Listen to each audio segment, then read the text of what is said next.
Bienvenue à tous et à toutes, c'est l'invité sur votre chaîne et nous sommes heureux d'être en compagnie de Catherine Zouzi Wambombo, celle qu'on ne présente plus. Elle a pratiquement le record de longévité en politique, du moins du côté féminin. Et nous sommes contents d'être avec elle aujourd'hui. Bonjour. Bonjour papa. Alors, le passé justifie le présent et permet d'organiser les futurs. 23 ans après, parce qu'on a commémoré il y a peu le 23 ans du maréchal président, que reste-t-il du président Mobutu? Pour permettre à ceux qui ne l'ont pas connu de mieux le connaître, je préfère donner les réalisations du maréchal pendant son règne. Pendant les 30 ans, le maréchal a construit la route Kinshasa-Matadi. Il a construit la cité de Lancélé. Il avait construit la cité Salongo, la cité Nana Mobutu, le cas Badiading, la cité Bobila Dawa, l'immeuble RTMC, l'immeuble CCZ qu'on a transformé en hôtel du fleuve, l'immeuble Sozacom, l'immeuble du ministère des Finances, la cité de Kinkole, la cité de Maluku avec toutes les usines qui sont là-bas, le stade Camagnola devenu aujourd'hui stade de martyrs, le pont maréchal à Matadi, le camp police Mobutu, l'Institut national pédagogique l'IPEN, l'immeuble Esnel, la compagnie Air Zahir qui avait les avions DC-19, l'aéroport de Goma, l'aéroport de Bukavu à Kadutu, il avait agrandi l'aéroport de Kisangani, le bateau neuf, il avait créé la régie des eaux, le FPI, l'OCC, la GECAMIM, la Banque du Peuple, l'économie du peuple, la STK avec le bus neuf qui était conduit même par les femmes. On faisait même le montage de véhicules à machine, rappelez-vous. Le port du Lebo avec les portiques modernes. La construction de rails au Bas-Congo pour passer sur le pont maréchal. La construction, il avait construit l'aéroport moderne à Guémena. La construction de l'aéroport de Badelité. La construction du combiné industriel de Guémena-Komigen, la construction du collège à Lubengue, la création de 11 provinces parce que les Belges avaient laissé 6 provinces, et la plus grande réalisation que le maréchal avait fait, c'est qu'il avait permis aux Congolais d'être à nous-mêmes et non pas ce que le vôtre voudrait que nous soyons. Le maréchal avait introduit la Bacos. Aujourd'hui, ça se porte, c'est très élégant. J'aime bien voir l'homme habillé en Bacos, j'aime beaucoup. Vous voyez, tout cela, ça montre la grandeur de l'homme. Un homme qui aimait son pays. Et la plus grande réalisation, c'est l'unité nationale. Regardez le débat qui est aujourd'hui, qui a suscité l'attention de tous les Congolais quand on a parlé de Minembwe. Mais il n'y a pas que les Congolais du Sud qui parlent de ce problème. Tous les Congolais refusent de voir un seul centimètre de notre territoire pris par quelqu'un. Ça m'a vraiment touché. Et avoir même le débat qu'on a eu hier au Parlement, vous avez vu les grandes et les bonnes interventions, les gens n'acceptent pas. On a beau dire, oh, ce pays-là est trop grand, c'est un grand marché, mais c'est notre grand marché, c'est Dieu qui nous l'a donné. Nous allons, avec la volonté de tout le monde, le construire petit à petit, mais sûrement. D'accord. Alors, vous êtes une des femmes célèbres de la République démocratique du Congo. Je parle bien sûr de la politique, évidemment. C'est un compliment. Le record de longévité de l'activité politique chez la femme en République démocratique du Congo. Et vous avez profité de votre expérience pour éditer un guide de l'homme politique congolais. Alors, quels sont les 10 commandements, on va en profiter, Madame Catherine, les 10 commandements de Catherine Zouzi Wambombo? Les 10 commandements de Maman Zouzi. Tu aimes bien m'appeler Catherine, mais je suis à l'aise si tu m'appelles Maman Zouzi, c'est très mieux. Catherine, je ne sais pas qui il était. On m'a parlé de Sainte Catherine de Sienne que je n'ai jamais vue. Mais Zouzi, ça c'est sûr que je connais. C'est sur la base de mes propres appréciations, de mon cursus, que à l'époque, en 86, quand je fus candidat à la présidence de la République, que j'avais réfléchi et créé ces 10 commandements. Le premier commandement, j'ai dit ceci: il faut avoir confiance en soi, il faut avoir de l'ambition, il faut se convaincre qu'on est une personne humaine dotée de toutes les facultés et qu'il n'existe aucune raison d'échouer là où les autres réussissent. Le deuxième commandement: il faut affronter un milieu hostile en raison des préjugés masculins. En conséquence, il convient de s'imposer par ses qualités professionnelles, dont notamment la maîtrise des dossiers. Il faut avoir l'esprit en éveil. Il faut apprendre à tout instant pour convaincre par ses propres performances. Troisième commandement: il faut se passionner pour ce que l'on fait, sinon l'on est vite démotivé et l'attention se relâche. Il faut en faire l'une des conditions de son propre épanouissement en tant que personne responsable au sein de la société. Il faut se convaincre que vous êtes observé par d'autres femmes, pour les cas de femmes, mais pour les hommes, c'est la même chose. On est observé par les jeunes, par les moins jeunes, qui ont toujours besoin de références. Quatrième commandement: il faut apprendre l'esprit du dialogue et accepter la contradiction. Il faut savoir écouter. Il faut accepter de travailler en équipe et adhérer toujours à l'opinion de la majorité à l'occasion des prises de décision. Cinquième commandement: il faut avoir le courage de ses idées, qu'il convient de défendre dans la franchise et la sincérité. Il faut également savoir revendiquer ses droits. Sixième commandement: il faut assumer pleinement ses responsabilités avec détermination et combativité, et notamment ne pas accepter de se laisser marcher sur les pieds ou sur ses plates-bandes.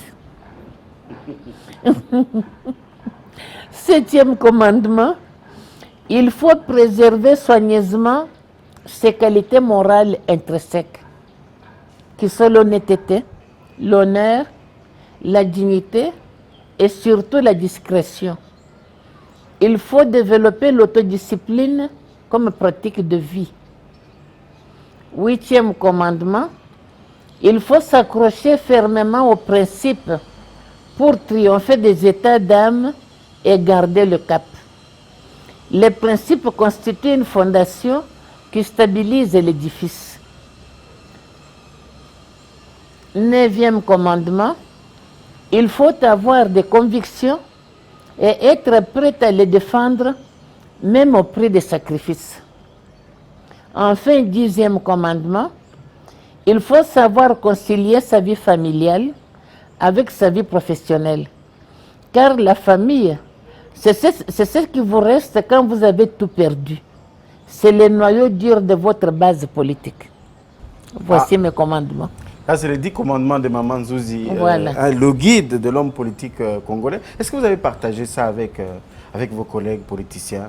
Parce que vous vous rencontrez souvent, ils vous fréquentent, ils viennent prendre un peu plus chez vous? Bon, certains qui m'ont suivi à la télévision m'ont demandé cela, je leur donne. Hein. Je fais ça, ce sont des choses qui peuvent aider chacun de nous dans sa vie. Moi, j'ai toujours dit que personne ne détient le monopole du savoir. Il faut toujours partager ses idées et ses convictions, c'est toujours bien. C'est toujours un enrichissement par rapport à l'autre. Et quand je vous ai entendu parler de ce commandement, ça me renvoie tout de suite dans l'actualité politique de notre pays. Dans quelques heures, l'information est tombée. On va finalement organiser, comme le voulait le président de la République, le protocole d'État va organiser la prestation de serment. On est encore tiraillé sur cette nomination des juges à la Cour constitutionnelle qui continue de diviser le Front commun FCC qui ne cesse de contester la régularité des ordonnances du chef de l'État. Et le président a, lors du dernier conseil de ministres, chargé le Premier ministre à pouvoir organiser cet événement qui aura finalement lieu dans quelques heures. Est-ce que vous ne craignez pas une crise au sein de la coalition? Bon, la crise est déjà là. Je pense que ceux qui sont à la base de toutes ces déclarations ne réfléchissent pas aux conséquences. Celui qui a pris les ordonnances dont on parle, c'est le chef de l'État. Il détient ses prérogatives de la Constitution, il ne les a pas inventées. Il est le commandant suprême, il est le premier citoyen de notre pays. Donc, il ne l'a pas fait par caprice. Il l'a fait en connaissance de cause. Où est le mal? Mais à partir du moment où ces ordonnances ont été prises, les gens ont été nommés, mais c'est normal qu'il puisse prêter serment. Et la loi dit qu'il prête serment devant le chef de l'État, devant le président de la République. Bon, vouloir remettre cela en cause, c'est tout simplement faire preuve de manque de maturité. Et si on pousse très fort les, comment dirais-je, très fort les clous, le président de la République, il a plusieurs tours dans ses manches. S'il voit que ceux qui sont là ne veulent pas comprendre que le pays a besoin qu'on puisse réfléchir sur, par exemple, l'après-corona. Ce ne sont pas des sujets intéressants qui manquent, mais on soulève les débats sur les sujets qui n'aident pas les Congolais, qui n'apportent rien au vécu quotidien des Congolais. Et ce qui va lui rester comme disponibilité, c'est quoi? C'est dissoudre le Parlement. Vous êtes d'avis qu'il faut dissoudre le Parlement? Mais si jamais ces débats continuent, on va jusqu'à demander à ce que le Premier ministre désobéisse à l'ordre du président de la République. Comment vous trouvez ça? Ça veut dire qu'on voudrait créer une certaine révolution. Mais je pense que le Premier ministre que je connais bien, c'est une personnalité importante qui a un passé. J'espère qu'il ne va pas suivre les voies des sirènes, mais qu'il ferait ce que le président de la République lui a demandé. S'il refuse de le faire, bon, qu'il ferme les parlements. À ce moment-là, il va continuer à diriger le pays par les ordonnances. Voilà, il faut dissoudre. Peut-être on retient ça comme ça de votre intervention, Maman Zouzi. Donc, ce qui va permettre au président de continuer à... Mais finalement, cette fameuse coalition, vous sentez que ça marche, ça ne marche pas? Lorsqu'on est en coalition, on doit être honnête. Et puis, je ne comprends pas. Est-ce que tous les problèmes doivent être traités sur la voie publique? Ils n'ont pas la possibilité de se rencontrer et de parler. Quand on est en coalition, c'est qu'on est des amis, on s'apprécie mutuellement. Pourquoi est-ce que chaque problème doit être balancé sur la voie publique? Je ne comprends pas ça. C'est une coalition bizarroïde et mysticoïde. Vraiment, si c'est le terme qui pourrait bien passer sur ces points de vue. Alors, finalement, on est dans cette coalition en train de penser déjà 2023. C'est tous les débats que l'on fait tous les jours. Vous estimez qu'il faut qu'on organise le recensement avant de parler élection 2023? Je suis convaincue et persuadée. Il faut qu'on fasse le recensement pour qu'on sache un peu à combien on est. Jusqu'aujourd'hui, chacun cite son chiffre. On est 80 millions d'habitants, 90 millions d'habitants, 95 millions d'habitants. Avec ça, il est difficile de faire une bonne planification. Même par exemple, comment dirais-je, quand on avait fait les élections de 2019, on a eu beaucoup de problèmes pour pouvoir organiser comment dirais-je, la CNI a eu beaucoup de problèmes pour pouvoir organiser son service.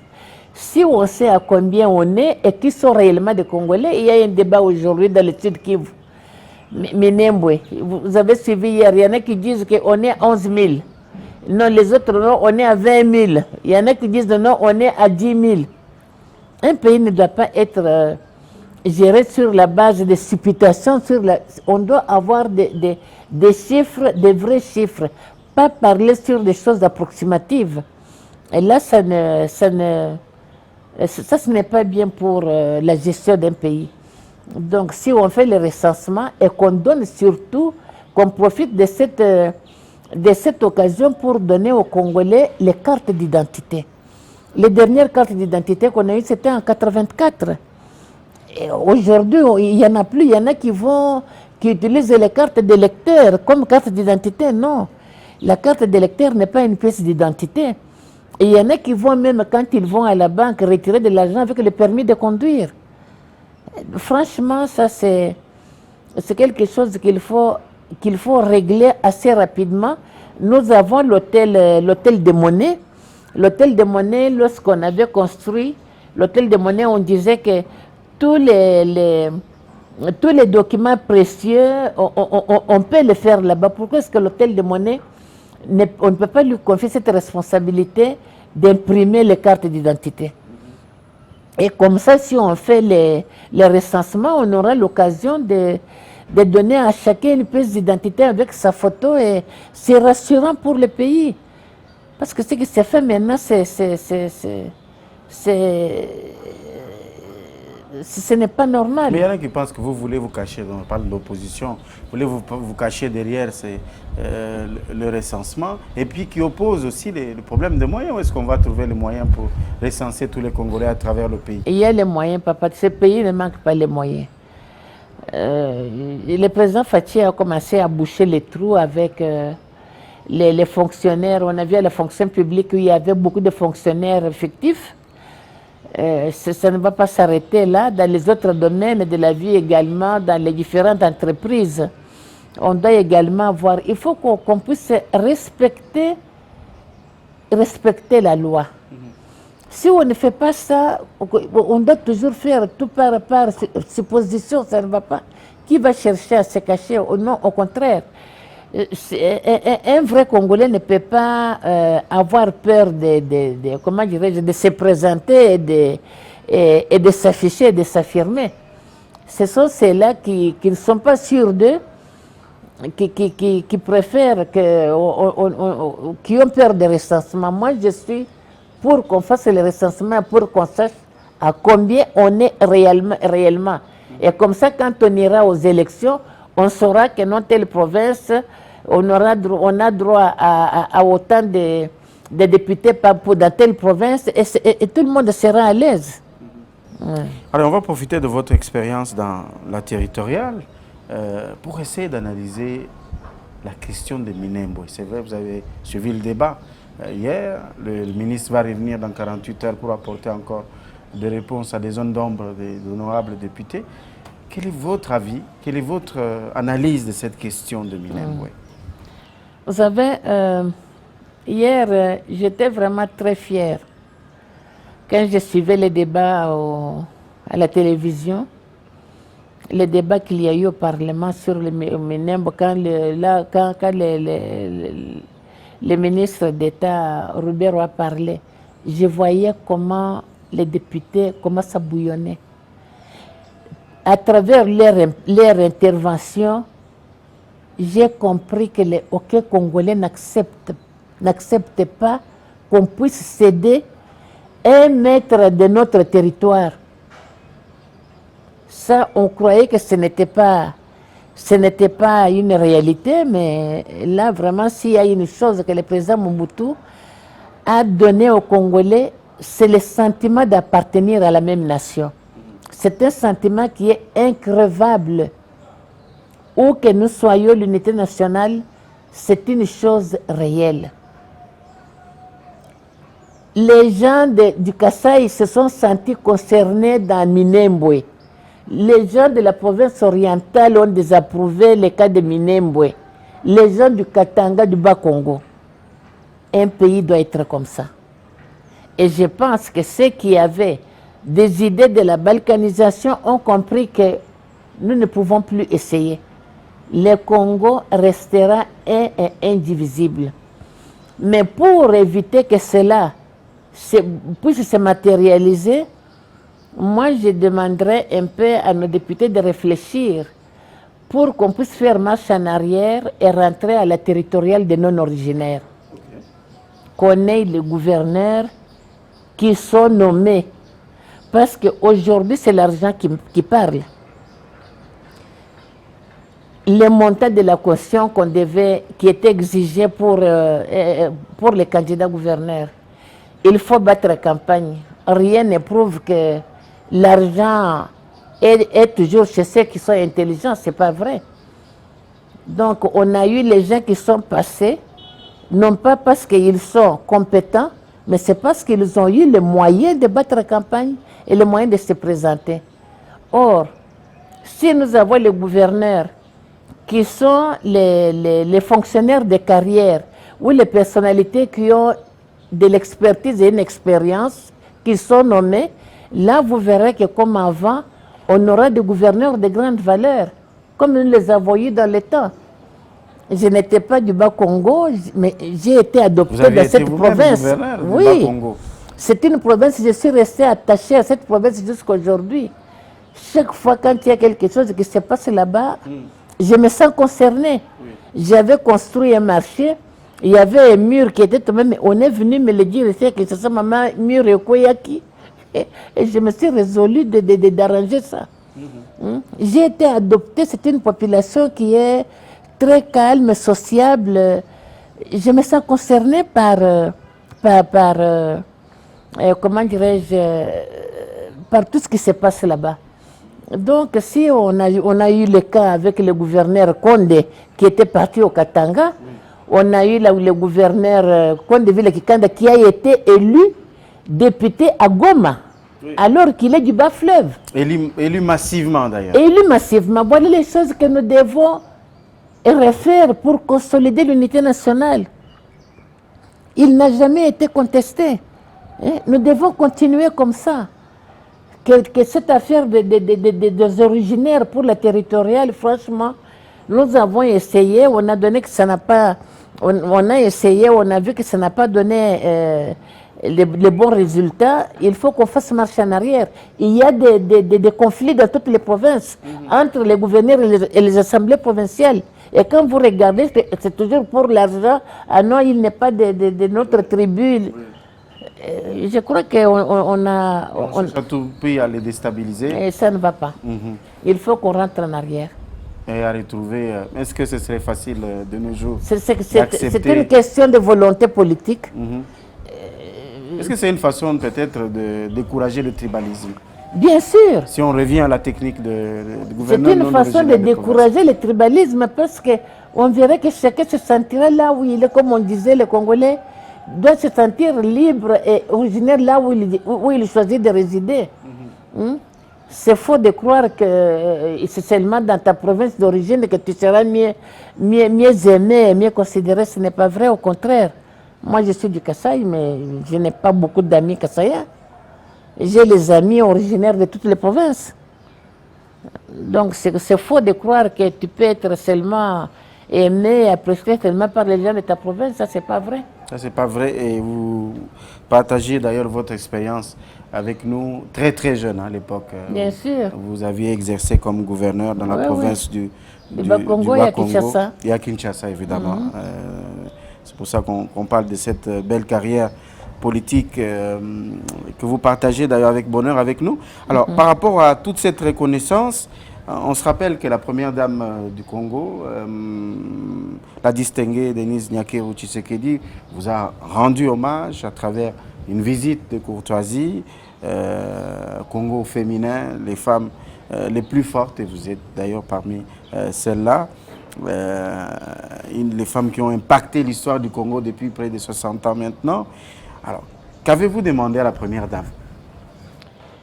J'ai été très honorée jusqu'à aujourd'hui quand m'arrive de penser, j'ai la chair de poule. J'ai été très honorée par la visite de cette grande dame, de cette première dame. J'ai découvert une femme très forte, une femme, une force tranquille, qui connaît beaucoup de choses. Une femme qui est déterminée à aider son mari dans les grandes fonctions qu'il occupe. Une femme qui a une oreille attentive, qui a un esprit d'écoute. Une femme qui voulait qu'on puisse partager mon expérience, que je lui parle de ces femmes-là qui ont fait l'histoire de notre pays. Mais une chose sur laquelle j'ai beaucoup insisté, c'est de lui demander pour qu'on puisse mener des campagnes auprès des parents pour qu'on puisse exiger les jeunes, quand ils sont fiancés, de faire les analyses de ça. Okay. Nous avons beaucoup d'enfants SS. Ces enfants, on les a parce que les gens, quand on a le même sang, on ne veut pas aller faire les choses. Mais tolingani, c'est que alors tolingani, non. Ata bolingani, il faut kotika. Parce que je vous dis, les enfants SS, c'est une grande préoccupation. Ils sont très nombreux à Kinshasa. Et les jeunes ne font aucun effort. Donc, il faut qu'on puisse obliger les jeunes à faire les examens avant de se marier et d'accepter les résultats de ces examens-là. Il faut également qu'on sache comment faire pour soigner ces enfants-là. Il y a des médicaments, il y a Mindele, il y a des plantes médicinales qu'on prend, mais ça doit être dit partout pour éviter, parce que la plupart des décès qu'on a parmi les jeunes ici, c'est à cause de cette maladie. C'est vraiment une pandémie très très dangereuse pour notre jeunesse, pour notre pays. Parce qu'on ne veut pas prendre les précautions. Moi, j'en parle beaucoup parce que dans ma famille, nous avons les enfants SS. Et je sais que, comme nous avons pris la précaution de faire attention pour les autres jeunes de ma famille, quand ils se marient, d'éviter cela, et la manière dont nous soignons les enfants qui ont ça avec les différentes plantes. Témoin de Jéhovah, je cite la plante là, ça s'appelle témoin de Jéhovah. Quand vous avez un enfant qui a ça, il prend ça régulièrement dans la feuille de mangue. Donc, ce sont des choses qu'il faut savoir, et j'ai demandé à la première dame, dans ces contacts-ci, on peut vraiment insister là-dessus. Ça fera un grand bien pour notre population. Mieux vaut prévenir les maladies au lieu d'attendre qu'on ait les maladies et qu'on cherche maintenant les moyens de les soigner. Voilà, parmi les choses qu'on a échangées, c'était ça. Et j'ai également aussi insisté pour qu'on puisse aussi rentrer au système de les cours d'histoire comme on les faisait avant pour les adultes. On avait des écoles, les cours d'histoire pour apprendre mieux le français. Nous sommes les premiers pays francophones d'Afrique en grandeur. Mais quand vous voyez les jeunes parler le français, même les jeunes qui terminent les secondaires, quand ils vous écrivent une lettre en français, mais c'est une catastrophe. La langue, on apprend, à chaque âge on apprend. Il faut se donner la peine de le faire. J'ai même eu, j'ai suivi dernièrement les interviews, les journalistes, on interviewé les finalistes, mais il fallait voir Mabakou Yandengewana. Ce n'est pas notre langue, mais pour un pays francophone, je crois qu'il faut que la francophonie aussi accepte d'investir en RDC en donnant des subsides. Les subsides, ça peut être aussi un manuel scolaire de français aux différentes écoles, aux différentes universités pour que la langue française, qui est quand même leur langue, soit mieux parlée et mieux écrite. Que ce ne reste pas seulement comme ça une fiction. Donc, j'ai beaucoup insisté sur cet aspect-là. À partir de 17h, 17h30, on peut donner ce cours-là et c'est bien. Et qu'on le fasse aussi à la télévision, les différentes télévisions. La francophonie peut acheter les tranches d'émissions pour que ça puisse penser à comment apprendre la langue. Et nous avons plus de 300 télévisions, 300 chaînes. Bon, si on peut donner les moyens à ces télévisions pour apprendre le français aux Congolais, je crois que nous allons améliorer. Je trouve qu'en face, on est, les adultes parlent mieux le français que nous. Est-ce qu'il y a seulement que le français? Il faut voir aussi nos langues. Les langues, les 4 langues, oui, les 4 langues vernaculaires. Les Congolais ne parlent pas déjà bien leur langue. Est-ce que ce n'est pas en fait lié aussi à toutes ces révolutions techniques et technologiques? Tout le monde réfléchit en langage SMS, où on n'écrit plus bien les mots sont plus ou moins simples. Et puis le niveau d'éducation a totalement baissé. C'est le niveau d'éducation. Il faut que même pour les enseignants, il faut qu'ils aient les cours de, comment on peut appeler ça, des remises à niveau.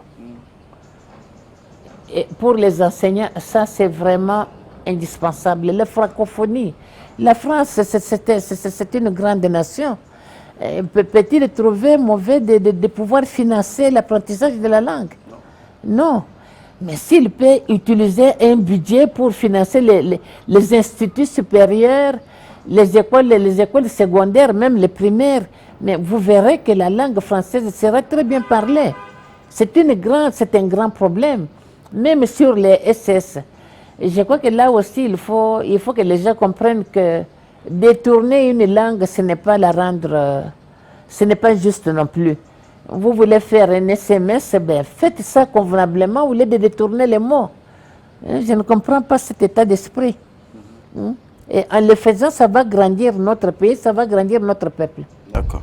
Alors on va peut-être boucler dans quelques minutes avec un conseil à toutes les femmes. Pourquoi il y a de moins en moins de femmes en politique chez nous? Bon, vous savez, d'abord, la politique, c'est une carrière qui coûte cher. Qui coûte cher comment? Il y a plusieurs façons. Il y a les élections. Pour aller aux élections, les montants qu'on demande comme garantie pour être candidat aux élections, et les montants qu'il faut mettre en place pour mettre les équipes pour la campagne, ça demande les moyens.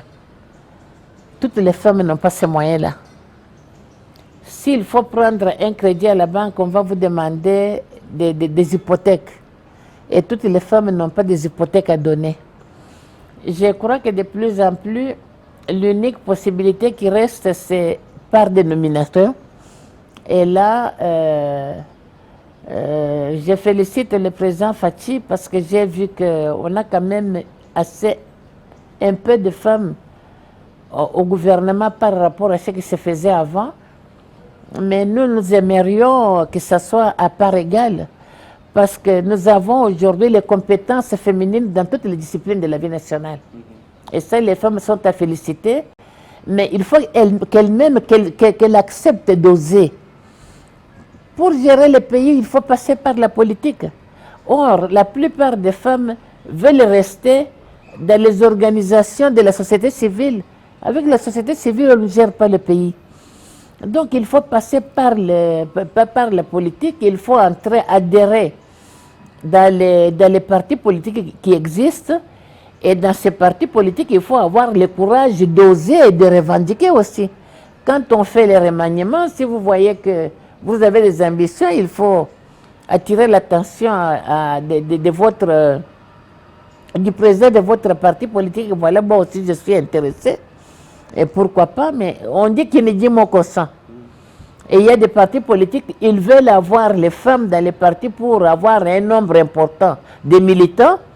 Mais pour leur donner des responsabilités, non. Là, ça ne va pas. Il faut que les hommes politiques comprennent que la survie de la RDC, on a besoin des efforts des Congolaises et des Congolais. Nous ne voulons pas non plus, nous les femmes, voir les femmes qui ne sont pas compétentes nous représenter. Ce sera une honte. Mais les femmes capables, elles sont nombreuses dans tous les secteurs de la vie nationale. Quand vous allez dans les universités, elles sont d'ailleurs parmi, et c'est elles qui sont plus brillantes. Mais malheureusement, après les cours, je ne comprends pas pourquoi elles n'osent pas, pourquoi elles... Non, non. La politique, c'est un métier comme un autre, mais il faut avoir le courage de revendiquer ses droits. Il faut avoir le courage de se donner une vision. Il faut avoir le courage d'abord de se doter les moyens pour pouvoir exceller. Tous les problèmes que nous avons évoqués ici, on n'étudie pas de ça en Europe, en classe. On n'étudie pas à l'école. Mais c'est vous-même qui devez savoir, bon, moi je voudrais faire la politique, mais la politique, il faut que je sache un peu qu'est-ce qui se passe dans mon pays. Vous devez suivre l'actualité politique. Vous devez suivre les émissions, il y en a dans toutes les langues, et pouvoir réagir quand vous voyez qu'il y a quelque chose qui ne va pas. Parce que le Congo, c'est un patrimoine commun. Il n'y a personne qui peut, comment dirais-je, qui peut prétendre avoir plus de droits que les autres Congolais. Et c'est ainsi qu'elles doivent revendiquer, elles doivent avoir le courage d'oser. Et vous allez voir que petit à petit, eh bien, ça va devenir une habitude. Moi, la plupart de mes amis sont des hommes. Les hommes politiques, et maintenant ça devient, mais Cathy, écoute, il y a tel problème, qu'est-ce que tu en penses? Est-ce que tu seras à la maison? Je vais passer un peu pour qu'on échange. Il passe, on échange, il donne mon point de vue, il me donne les siens, si le mien, si dans ma compréhension, j'avais mal vu la chose, eh bien, je dois avoir le courage de le reconnaître et d'accepter son point de vue. C'est comme ça qu'on évolue. Il n'y a personne qui connaît, qui a le monopole du savoir, non. Tout le monde a besoin de tout le monde et c'est un enrichissement réciproque. Voilà. En tout cas, c'était un enrichissement pour nous, pour l'inviter aujourd'hui en compagnie d'une femme qui a apporté sa pierre, ou qui continue d'ailleurs, parce que vous êtes encore là. On ne va pas évoquer le côté moderne que vous avez, c'est-à-dire que chaque fois on vous voit aussi très active sur les réseaux sociaux. C'est pas facile, il faut s'adapter. Sinon le cerveau va mourir. Il faut s'adapter, il faut se mettre à jour, comme vous avez dit. En politique aussi, on sait se mettre à jour. Oui, mais écoutez, le cerveau, il faut l'habituer. Quand vous ne l'habituez pas, non, moi j'aime bien tweeter. Il ne se passe pas un seul jour sans les tweets de Maman Zouzi. Quand j'ai déjà fait l'essentiel, c'est ça qui me fait vivre. Je suis une femme d'affaires tout en étant politicien, mais quand j'ai fini de donner des directives, de recevoir mes collaborateurs, d'échanger avec eux, eh bien, je tweete. Et d'ailleurs, beaucoup de tutos suivent Maman Zouzi, bien sûr, sur la sphère. Merci encore de nous avoir reçus et partagé ces moments importants. Merci. On aura retenu beaucoup de choses et je pense que les politiciens devraient faire un peu plus attention à vos 10 commandements. Ces petits guides d'hommes politiques congolais, si l'on aime bien ce pays et si on veut le voir avancer. Surtout que c'est dit, écrit par les 10 commandements, mais écrit par une femme. On se retrouve très bientôt pour l'autre invité. Merci de nous avoir regardés. Merci beaucoup, ça fut un plaisir partagé. Merci.